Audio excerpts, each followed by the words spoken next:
இரவு தியானத்திற்காக தேவன் நமக்கு தந்த வேத வசனம் 2வது சங்கீதம் 5வது வசனம். அப்பொழுது அவர் தமது கோபத்திலே அவர்களோடு பேசி தமது உக்கிரத்திலே அவர்களை கலங்க பண்ணுவார்.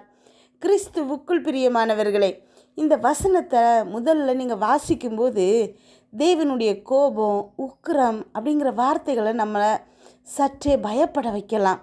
இது என்ன, இன்றைக்கு தேவன் நமக்கு சொல்லும் வார்த்தையா அப்படின்னு தோணலாம். ஆனால் இந்த அதிகாரத்தை முழுமையாக வாசித்து பார்த்தா இந்த கோபம் தேவனுடைய பிள்ளைகளுக்கு எதிராக அல்ல, அதாவது உங்களுக்கு எதிராக அல்ல, அவருடைய பிள்ளைகளாகிய உங்களை எதிர்த்து எழும்புகிற சகல வல்லமைகளுக்கும் எதிராக தான் தேவன் இன்றைக்கு இந்த வார்த்தையை பேசுகிறாரு. இன்று தேவன் உங்ககிட்ட சொல்லும் வார்த்தை இதுதான். நான் உன் பக்கத்தில் இருக்கிறேன், நீ என் பிள்ளை அப்படிங்கிறத உலகம் அறிய போகுது. உங்களை எதிர்த்து எழும்பிய எல்லா சக்திகளையும் தேவன் மௌனமாக பார்த்துட்டு இருக்கலை. சரியான நேரத்தில் அவர் எழுந்து செயல்படுவார். உங்களுடைய சத்ரு அப்படிங்கிறது ஏதோ ஒரு மனுஷனை மாத்திரம் குறிக்கலை. இன்றைக்கு உங்களை வாட்டுகிற தரித்திரம் உங்கள் சத்ரு, உங்கள் உடலை பலவீனப்படுத்துகிற வியாதி உங்கள் சத்ரு, உங்கள் இதயத்தை கட்டி போடும் பயம் உங்கள் சத்ரு, உங்களை அழுது கொண்டே இருக்க செய்யும் கவலை உங்களுடைய சத்ரு, இரவில் தூங்க விடாமல் செய்யும் மன அழுத்தம் உங்கள் சத்ரு, உங்கள் வாழ்க்கை முடிஞ்சிருச்சின்னு சொல்லும் சாத்தானின் பொய்யான சத்தம் உங்களுடைய சத்ரு. இன்றைக்கு இந்த எல்லா சத்ருக்கும் எதிராக தேவன் எழுந்திருக்கிறாரு. அவர் தம்முடைய வல்லமையால் அந்த இருளின் கிரியைகளை கலங்க பண்ணுகிறாரு. உங்களை கட்டி இருந்த சங்கிலிகளை உடைக்கிறாரு. நீண்ட நாட்களாக உங்களை அழ வைத்த காரியங்கள் இனி உங்கள் வாழ்க்கையில் இருக்காது. இன்றைக்கு தேவன் உங்களுக்காக யுத்தம் செய்கிறாரு. நீங்கள் அழ வேண்டிய நாட்கள் முடிஞ்சிருச்சு, பயப்பட வேண்டிய காலங்கள் முடிவிஞ்சிருச்சு. தேவனுடைய கரம் உங்களை தொட்டு ஒவ்வொரு கட்டுகளில் இருந்தும் விடுதலை செய்ய போகிறது. இன்றைக்கு தேவன் உங்கள் வாழ்க்கையில் ஒரு சாட்சியை உருவாக்க போகிறாரு. இவர் உண்மையாகவே என் பிள்ளைன்னு உலகம் அறியும் அளவுக்கு தேவன் உங்களை உயர்த்துகிறாரு. அதனால் கலக்கமடையாதீங்க, பயப்படாதீங்க. உங்களுக்காக போராடும் தேவன் இன்றைக்கும் சிங்காசனத்தில் வீற்றிருக்கிறாரு. ஆமென்.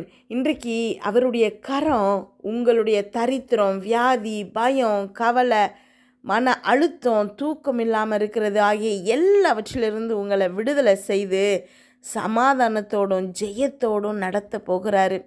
இந்த அதிசயத்தை நீங்கள் நிச்சயமாக காண போகிறீங்க. ஜெபிப்போமா. எங்கள் அன்பின் பரலோக தகப்பனே, இன்று முழுவதும் எங்களையும் அப்பா, எங்கள் குடும்பத்தில் இருக்கிற ஒவ்வொருவரையும் பாதுகாத்தீங்கப்பா. இன்றைக்கு நீங்கள் கொடுத்த வார்த்தைகளுக்காக நன்றி, வசனங்களுக்கு நன்றி. ஒவ்வொரு வார்த்தையும் அப்பா, என்னோடு ஜெபிச்சிட்ருக்கிற ஒவ்வொரு பிள்ளைகளின் இருதயத்திலையும் 100 மடங்கு பலன் தர போகுது ஏசப்பா. அம்மேன். உம்முடைய பிள்ளைகளுக்கு எதிராக இருக்கக்கூடிய அத்தனை சத்ருவின் கிரியைகளும் இன்றைக்கு அழிக்கப்பட போகுது ஏசப்பா. நீர் திட்டமிட்டு வைத்திருக்கிற நன்மையான ஈவு உம்முடைய பிள்ளைகள் இன்றைக்கு சுதந்திரிக்க போகிறாங்க. அம்மேன்.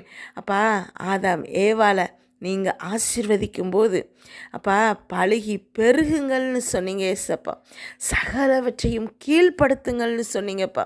இன்றைக்கு என்னோடு ஜெபிச்சிட்ருக்கிற ஒவ்வொரு பிள்ளைகளும் அப்பா, அவங்களுக்கு எதிராக இருக்கக்கூடிய சத்துருவாகிய அப்பா தரித்திரம், நோய், அவங்களுடைய கவலைகள், கஷ்டங்கள், பயங்கள், பிள்ளைகளுடைய பிரச்சனைகள், சமாதானம் இல்லாமல் இருக்கிறது, குடும்பத்தில் இருக்கிற பிரச்சனை, வேலை பார்க்குற இடத்துல இருக்கக்கூடிய பிரச்சனை, அப்பா, இது எல்லாவற்றையும் இன்றைக்கு கீழ்ப்படுத்த போகிறாங்க ஏசப்பா.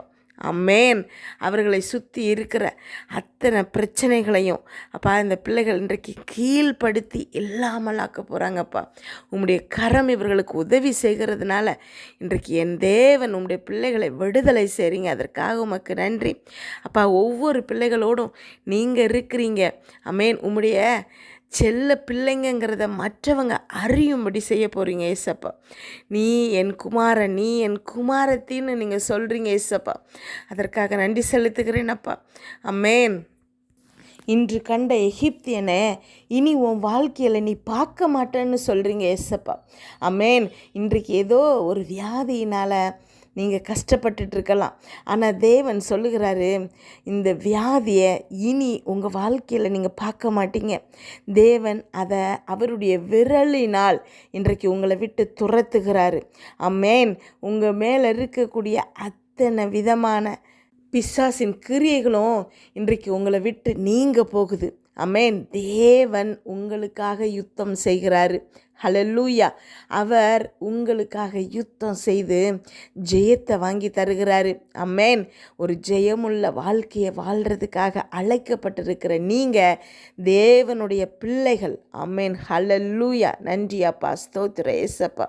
என்னோடு ஜெபிச்சிட்ருக்கிற ஒவ்வொரு பிள்ளைகளையும் அப்பா, இன்றைக்கு உம்முடைய பிள்ளைகள் நீங்கள் நிரூபிக்க போகிற கிருபைக்காக நன்றி ஏசப்பா. எவ்வளவு பெரிய ஆனந்தம், எவ்வளவு பெரிய நன்மை எங்களுக்கு இன்றைக்கு கட்டளையிட்டிருக்கிறீங்க ஏசப்பா. அதற்காக நன்றி செலுத்துகிறேன் அப்பா. நாங்கள் எங்கள் வாழ்க்கையில் எல்லா நேரங்களையும் உமக்கு உண்மை உள்ளவர்களாக இருக்கணும் ஏசப்பா. நன்றி அப்பா. உங்கள் கூட எங்களுக்கு இருக்கக்கூடிய ரிலேஷன்ஷிப் என்றென்றைக்கும் நிலைத்திருக்கணும்ப்பா. ஆமென். என்னோடு ஜெபிச்சிட்ருக்கிற ஒவ்வொரு பிள்ளைகளையும் உங்கள் கரத்தில் நான் முழுசாக ஒப்பு கொடுக்குறேன் ஏசப்பா. அவங்க என்ன காரியங்களுக்காக இப்பொழுது ஜெபிக்கிறாங்களோ அப்பா, அதை அவங்களுக்கு கிடைக்க செய்யுங்க ஏசப்பா. நன்றியப்பா. சாட்சியாக எழுப்புங்க ஏசப்பா. ஒவ்வொரு பிள்ளைகளையும் சாட்சியாக எழுப்புங்க. இன்று இரவு இந்த பிள்ளைகள் தூங்கும்போது சுகமான உறக்கத்தை கொடுங்க, நல்ல சொப்பனங்களை கொடுங்க. வீட்டை சுற்றியும் இரத்தத்தை தெளிக்கிறோம். அதிலிருந்து புறப்படுகிற வல்லமை எல்லா தீங்கு, பொல்லாப்பு, பொறாமை, எரிச்சல், கெட்ட ஆவிகள், பில்லி, சூன்ய, மந்திரம், செய்வினை, பாவம், சாபம், நோய், விபத்து எல்லாவற்றிலும் இந்த விலைக்கு பாதுகாத்தருங்கப்பா. நாளை காலை எழுந்திருக்கும் போது புதிய கிருபையால் தாங்குங்க.